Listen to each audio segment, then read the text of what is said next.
Okay, let me start over. Hey, thanks for joining me.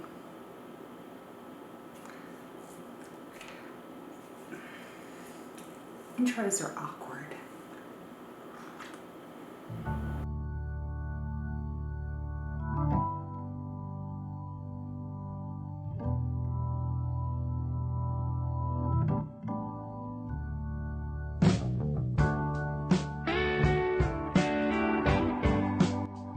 Hey everybody, it's Amanda Bushley. Thank you so much for coming back today, and today we are going to be talking about budgeting and specifically about food on our budget.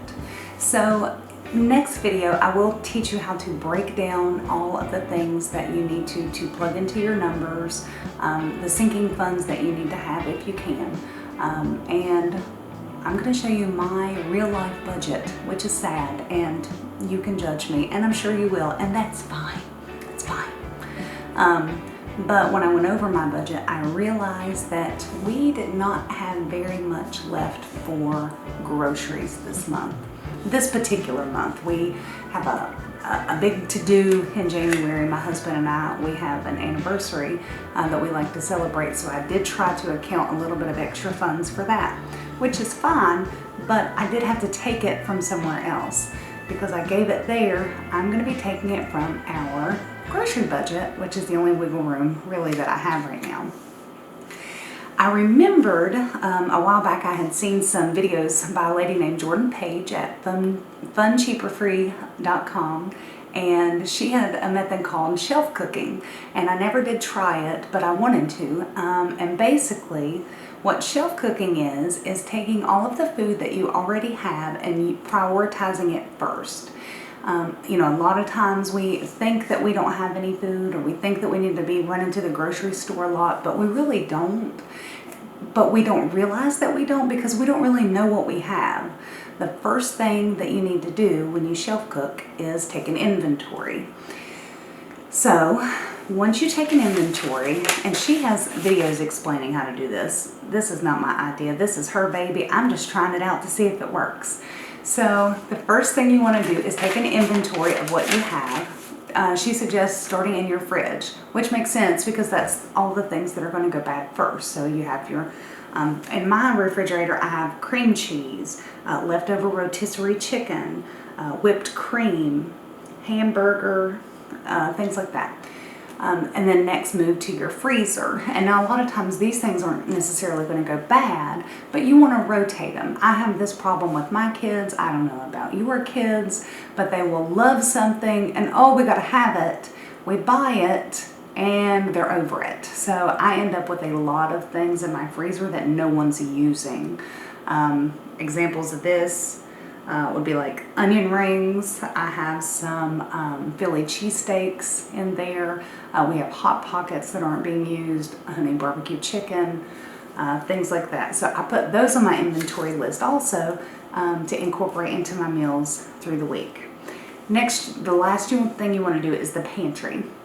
So the reason why you want to do the pantry last is that's usually like your canned foods or your bagged pasta, your canned meat, and those things typically last a long time. So you're not in a big hurry to get rid of them. You definitely want to use them, especially if you're shelf cooking, but there's no rush on those. So these are the things that are going to make your meals, but if they don't, they're not going to go bad. So that's something to keep in mind.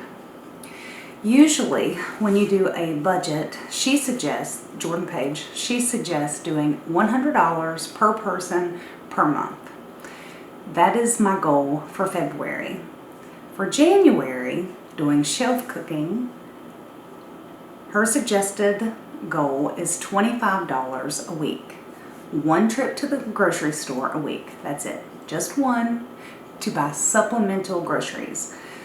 For example, in my inventory list, I know that I have cream cheese and I have chicken. If I wanted to do some type of creamy chicken dish, and I would maybe need an onion. I don't have any onions on hand, so that would be something that would come out of my $25 a week budget. So as I'm looking over this, I realize that I really don't know how to put together necessarily meals with what I have on hand, but I want to use up what we have before I buy anything else, especially in that freezer section. I need to use some of those things up so that we can get new stock in there. I don't want to waste the food because the kids are over it, but I can't even put more food in the freezer until we get rid of some of that. Some of these leftover items I am nervous about, I'm not gonna lie, because my family hates leftovers. They hate them. You know, all of you that are out there cooking freezer meals, I envy you. I envy you. My family would never eat those. So a lot of you that cook double batches and have the leftovers, I envy you. My family would never go for that. Even the leftovers that are put in the fridge, even the next day, they seem to have a problem with. I think I'm gonna just sneak these things into new recipes and give them new life. And they're not even gonna know that they're leftovers. This leftover rotisserie chicken, who's gonna know that the shredded chicken in the tacos that we make later on in the week, that wasn't freshly roasted chicken? No one but me who is cooking it. Now when I went through my pantry, my mind was a little bit blown. There are so many things in there that I forgot we even had. We have so much pasta, which will make a really hearty meal. We have ziti pasta, I have jumbo shells that I could definitely stuff with some of, you know, I have hamburger, I even have the steak frozen, I have pork chops frozen, but these pastas, I didn't even know we had. We could have been having, you know, baked ziti for who knows how long, because I don't even remember when I bought it. I have cheesecake pudding mix. I don't know what I'm going to do with that. I don't know, but I have whipped cream left over from the holidays that needs to be used or it's going to go bad. So how much fun would it be to find a recipe where I have a pudding mix and whipped cream? I did just make banana pudding for Christmas that everyone loved. Paula Dean's recipe with cream cheese, which I have, whipped cream, which I have. Now she uses the French vanilla pudding mix, and this is definitely cheesecake, but it'd be worth a try. And I'm sure it's going to be delicious. Perhaps we use a different, you know, type of fruit in it other than banana. I don't know if that's a thing. That's why we have these handy dandy little things that we can Google and research and find out, you know, where the recipes are that we can use to put these things together. I have hash browns that I really want to use. I feel like I will probably be able to find like a really cool breakfast casserole, or I don't know, hamburger tater tot casserole. And those are fun things to just try to go out and make with the things you have on hand, and then you're only spending, if I can get away with $100 this month for groceries, it is going to put me in a very good position next month. She says that I should not have to go out and spend a bunch of money next month to restock. I don't know. I don't know if that's true or not. If we could use up some of these and I didn't feel like we were being so wasteful with our food and with our money, I would feel very, very good about that. So I am excited to even try it, put it together, and put it to good use. So I thought it might be fun for us to look up a recipe together while I've got the camera on. I'm just going to pick out something here on my inventory list that I don't know what to do with, and see if I can't search the interwebs and find a use for. Okay. Ritz crackers. Let's see what I can find with Ritz crackers.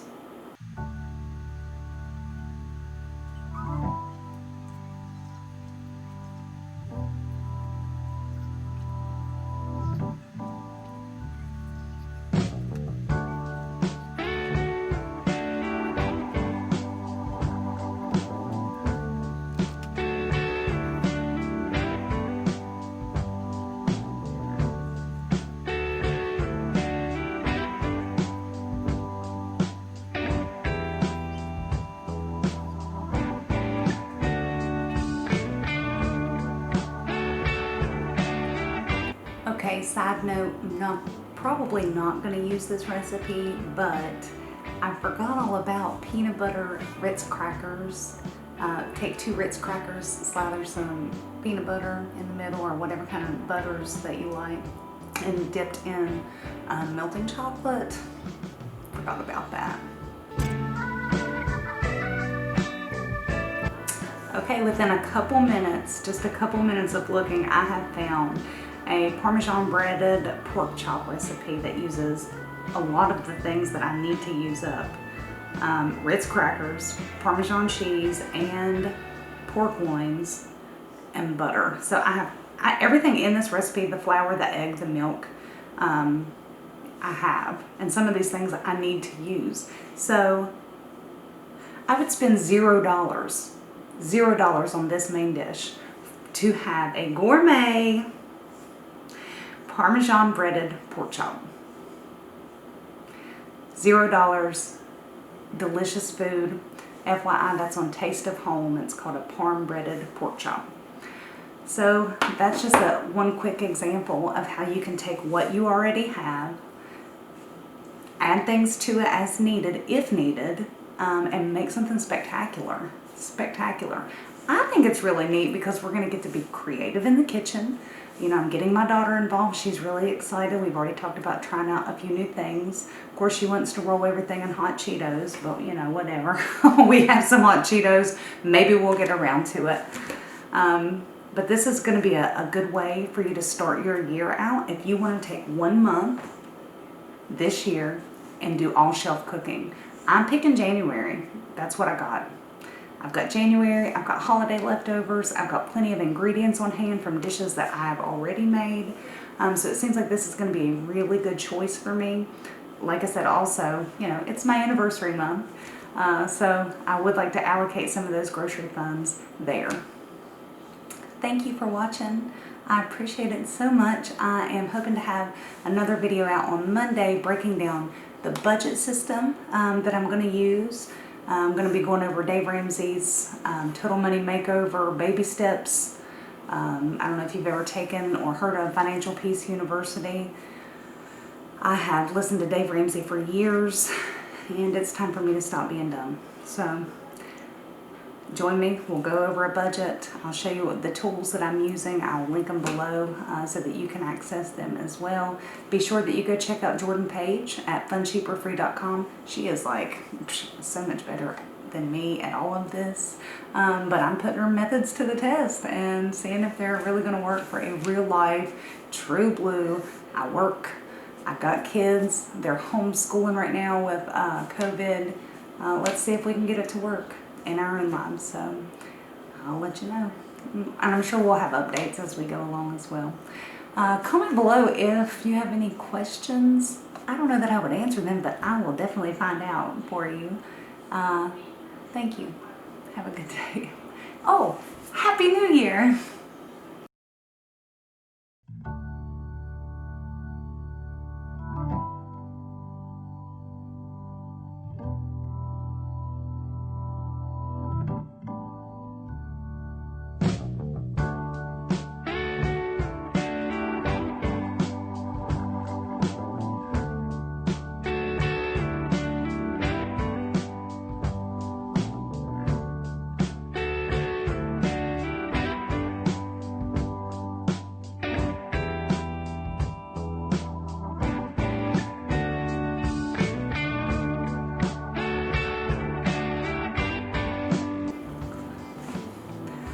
So I was in the worst mood ever after work today. I've been in a really odd place probably the last 2 weeks. Like depression is back and anxiety is back. I don't know, like full force panic attack, crying in the bathroom at the gym. It was ugly. It was real ugly. I don't know what's going on, but I do know that my poor son, when I came home, oh, after laying around all day, not doing anything, I came home to a dirty house, no food, and everybody looking at me, wondering what's for dinner. It wasn't pretty. It wasn't a pretty sight. And then my poor husband, when he saw that we were having chicken fried rice, decided he wanted me to stop and make him chicken salad sandwiches, which annoyed me, so I was rude to him, and usually that never annoys me. Never annoys me. For whatever reason, it irked me, and I got annoyed. Why is my food not good enough?